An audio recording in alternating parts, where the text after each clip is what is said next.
Saudara, hari ini sidang terhadap terdakwa obstruction of justice, dalam hal ini adalah Arif Rahman Arifin, kembali digelar di Pengadilan Negeri Jakarta Selatan.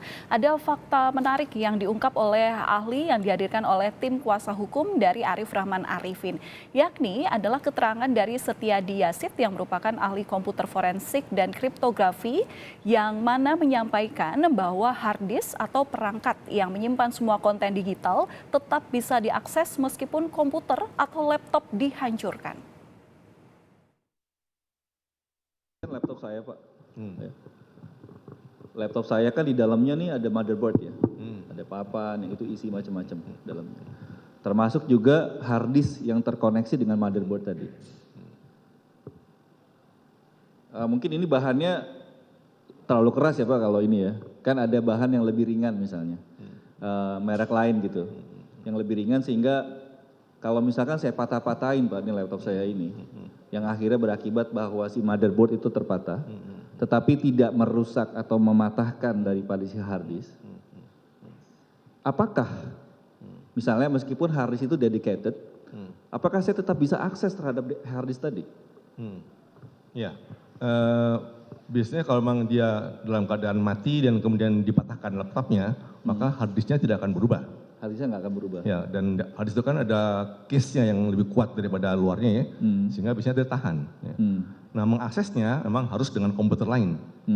Hard disk itu dikeluarkan ya, dan dibaca dengan komputer lain. Oh, dengan komputer lain. Ya. Nggak harus dengan merek yang sama? Nggak harus, biasanya hard disk itu sudah menggunakan standar.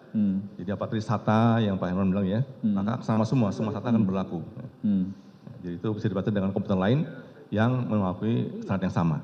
Jadi kalau misalkan gini Pak, kalau misalkan saya sebagai pemeriksa dalam melakukan forensik, lalu saya lihat ini laptop ini udah dipatah-patahin nih motherboardnya, lalu di situ ada hard disknya, lalu wah ini sudah nggak bisa diakses nih, nggak ada upaya untuk periksa itu? Salah, nggak boleh itu. Nggak. Jadi semua harusnya bagaimana Pak? Harusnya bagaimana ketika mendapati barang seperti itu? Iya. Sampai TKP kita lihat on atau off komputernya. Kalau off ini dilakukan, on dilakukan. Kalau ini dilakukan off, kita hard disk itu langsung kita ambil, langsung kita buat image-nya dulu. Apapun disknya kita buat image-nya, lalu hard disknya kita simpan dalam kantong tadi. Kita akan menganalisa image-nya. Ya, image itu bukan copy file, tapi copy seluruh hard disknya. Jadi kita akan lihat semua byte-byte itu kan nampak semua di situ. Gitu. Hal yang sama juga perlakuan kita terhadap flash disk ya Pak? Begitu juga? Iya. Ya, flash disk pun kita dapat dari mana, langsung kita sita ya, langsung kita image, ini disimpan aslinya.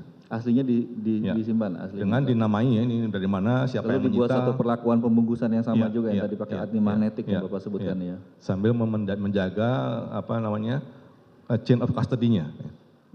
Rangkaian siapa yang memegangnya. Rangkaian yang memegang itu siapa, lalu dibuat rangkaian itu siapa yang melakukan.